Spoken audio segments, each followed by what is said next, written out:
Welcome to my video about planting the garden.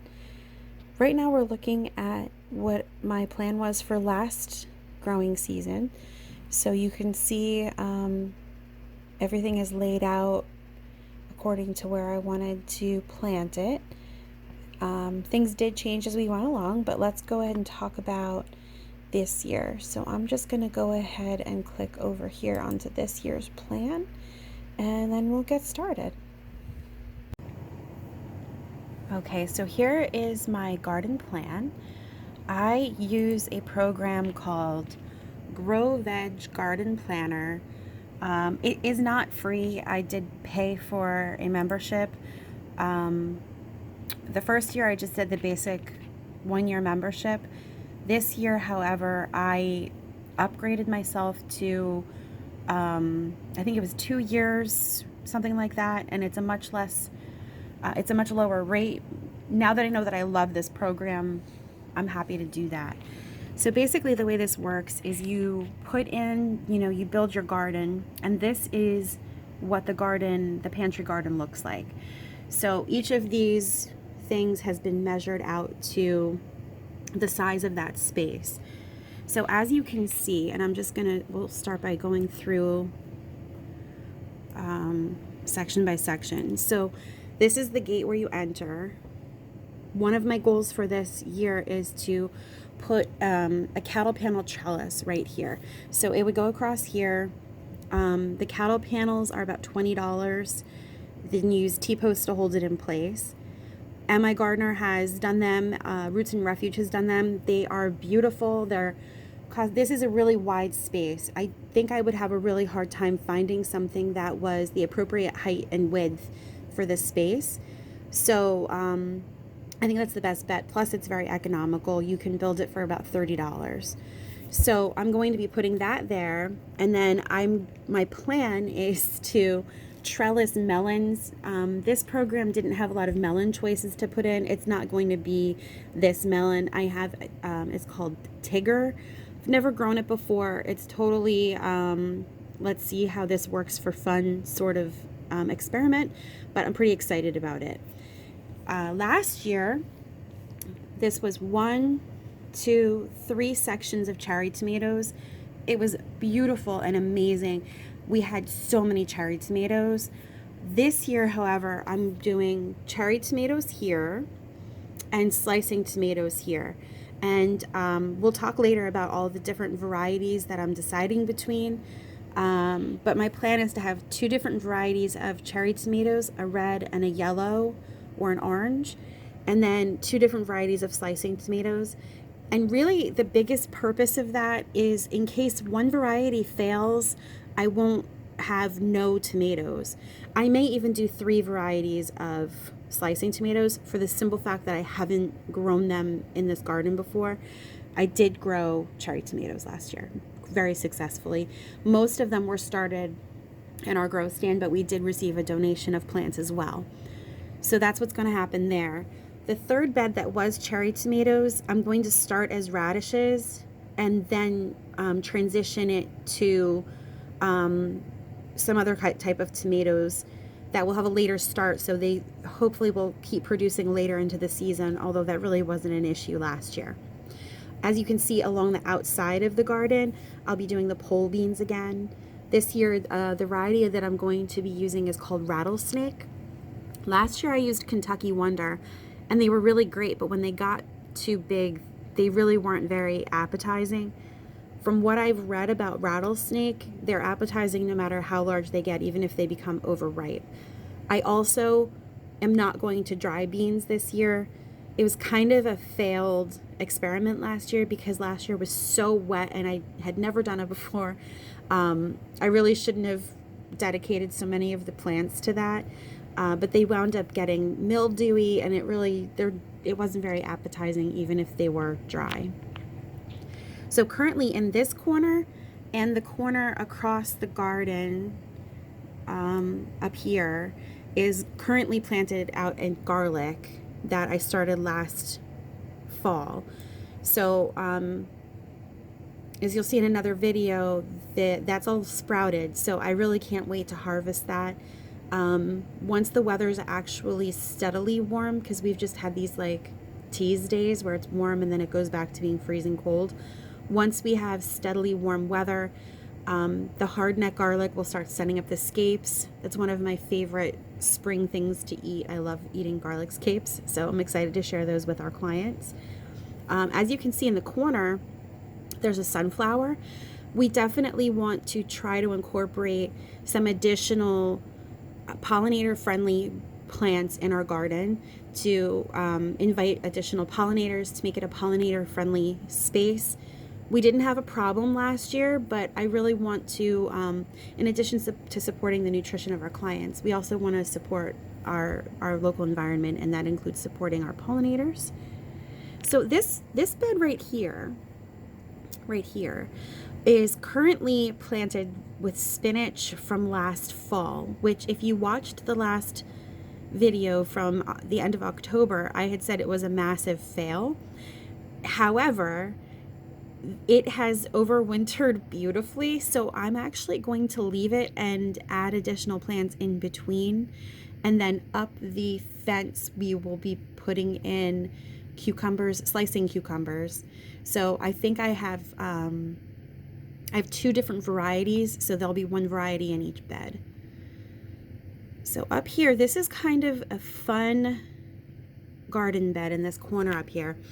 Partly because these corners are really difficult to get into once you have the other beds around them planted. So I figured it would be fun to kind of have this be more of an experimental corner. So you see here, you can see I put, this is like a butternut squash. So someone gifted me with butter baby, I believe it is, squash seeds. And I kind of wrote off squash last year because they take up so much room, but I think this corner is perfect for this little experiment. And then you can see I put some nasturtiums in there because they're beautiful, they're pollinator friendly, and they're an edible flower.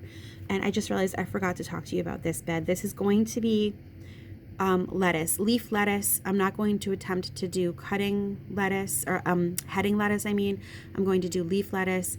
And I was using the cutting method, but I kind of like the Roots and Refuge Jess on Roots and Refuge.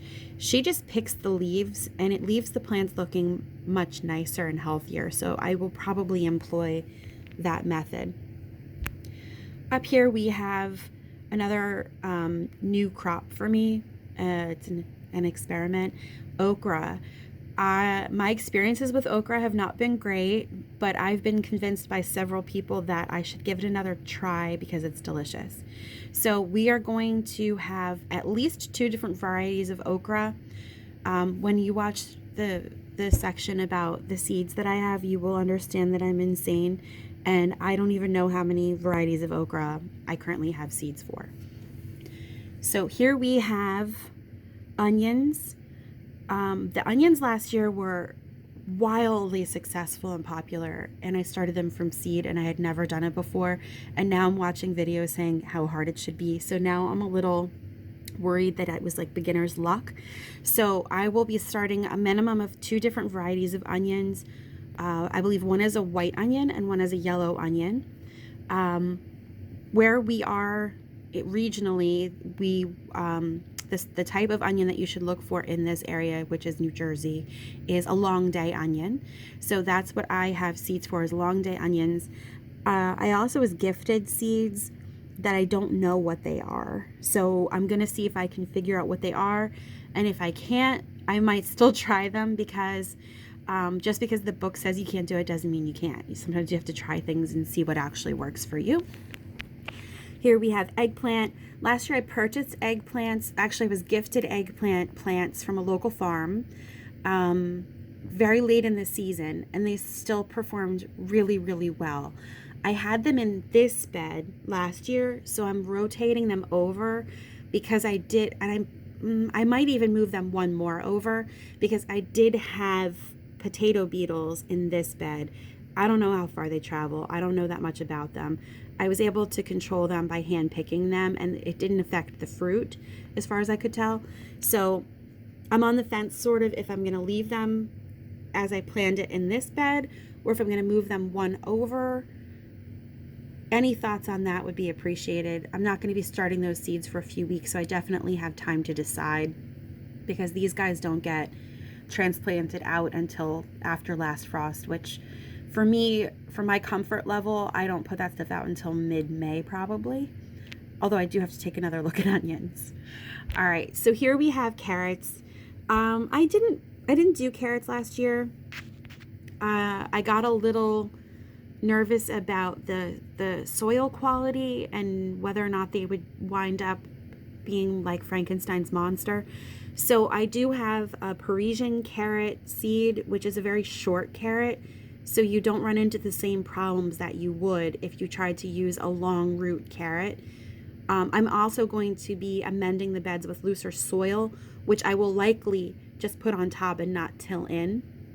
So that bed would get the lion's share of that new loose soil, which would help the carrots be able to root properly and create that nice root.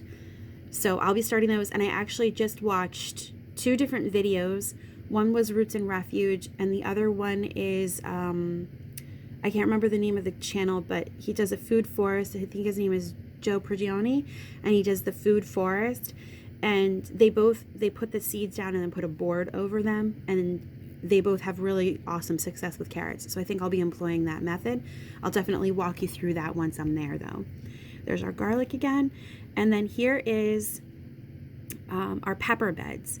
So these are the same beds that I had peppers in last year. And you'll notice I'm not rotating, because these beds in the back get more shade than the beds over here. So I'm not rotating, even though I could, because I want them to get the most sun possible. So I'm just going to make sure that I amend the beds. I'm going to be adding fertilizer, some new soil. I have some compost. This doesn't show our compost beds, but they are here. I'm going to be adding whatever compost is there, so they will be fine. They don't have to be rotated. So these are our pepper beds, and last year we did primarily sweet peppers. We did have some jalapenos back here where I have the onions now that we had been gifted from a local store. This year I'm going to do kind of a half and half. So these over here are going to be sweet peppers, and I have 2 different varieties for that. And these here are going to be hot peppers. I'm not going to get too crazy hot. I want them to be edible, because that's the whole point of this garden. But the jalapenos were so popular, so I'm going to make sure that we have jalapeno plants, and then I'm looking at what the other varieties I want to have in there are going to be. I haven't decided definitively yet, and I don't have to, because I'm not starting those seeds for a couple weeks yet. But if anybody has any insights or suggestions on a really nice I want a high producer, moderately spicy pepper. Like, I don't want to get too much spicier than a jalapeno. I would be willing to consider a habanero, but I don't want anything that people can't just add to their dinner to eat it. I don't want anything that requires a waiver to eat. I don't want anything where, someone who likes spice is still going to have to drink a gallon of milk after it, eat a loaf of bread kind of stuff. I want them to be, have a nice heat, but be edible. So I'm looking at poblanos. I'm looking at things of that nature. So, yeah, any insights that you guys might have would be very welcome. So that's my garden plan. So that's it. I can zoom out so you can see the whole thing here. One other thing that I'm considering is adding some outside of the garden window boxes.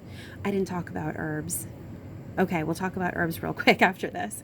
I'm considering adding some external window boxes that would be focused on flowers or maybe herbs. Okay, let's talk about herbs. All right, really quickly. This currently says basil and cilantro. But what I'm thinking is, because cilantro was so popular last year, I'm going to make this whole thing cilantro, and I'm going to companion plant the basil with the tomatoes. Mi Gardener utilizes that method. I attempted it partway through the season. I think I did it too late. They didn't get enough time to germinate and actually do anything. And then I also didn't have the tomatoes properly trellised. So they were a little, just wasn't enough sunlight getting through. So I think that's what I'm going to do for this year is when I transplant the tomatoes out is when I'm going to transplant basil starts. So, so then this whole bed will be cilantro. Currently, this half is leaf lettuce. It keeps dying back when it gets cold like it is today, and then coming back and growing leaves when it warms up like it's supposed to on Monday. So I'm just gonna leave that going until I'm ready to put the cilantro out. Over in the second trug, these are raised trugs. This is currently oregano. I'm going to leave that alone. There is a rosemary plant and a sage plant, and in the middle is chives. So the chives are actually coming back a little bit. I didn't realize they would do that, so that's really fun. So I'm probably going to add more chives in there. And I had moved one of the rosemary plants and cilantro plants, I think, they're in this bed here. I don't know if I'm going to leave them there or not. They're not super happy there, and I don't really want the oregano that I also moved over there to take over this whole bed because I'm going to have the eggplants there. So that's my herb plans as of right now. If anyone has any ideas for herbs that are popular, I'm definitely open to suggestions. I had parsley here last year and it was fun, and I'm proud of myself for growing it from seed, but it wasn't the most popular herb for our clients. Cilantro was by and far the more popular herb. So definitely focusing on that. Chives, insanely popular. Rosemary and sage, I don't see any reason to add more plants than what I have here. What I harvest from them goes pretty quickly. So oregano too, I can harvest a bowl of oregano and I go out the next day and it's full again. So I'm unlikely to add any additional oregano.